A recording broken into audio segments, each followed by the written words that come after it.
हंस और उल्लू और एक हंस बहुत अच्छे दोस्त थे। एक दिन हंस ने उल्लू को चंद दिन के लिए अपने घर आने की दावत दी।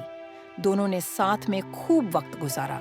जब उल्लू के जाने का वक्त आया, तो उसने भी हंस को अपने घर आने की दावत दी। चंद माह बाद हंस उल्लू से मिलने गया। उल्लू बहुत खुश हुआ और दोनों ने मिलकर अच्छा वक्त गुजारा। एक दिन वो दोनों उल्लू के घर के बाहर बैठे थे कि उन्होंने देखा कुछ मुसाफिर एक दरख्त के पास खैमा लगाए हुए हैं। अचानक उल्लू बोलने लगा।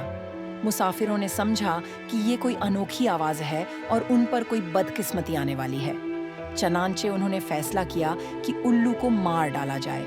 बेचारा हंस कुछ नहीं जानता था कि क्या हो रहा है। उनमें से एक ने कमान और तीर लिया और उल्लू पर निशाना लगाया, मगर तीर खता हो गया और हंस को जा लगा। गरीब हंस जख्मी हो गया। वो उल्लू का घर छोड़कर चला गया और फिर कभी वापस ना आया।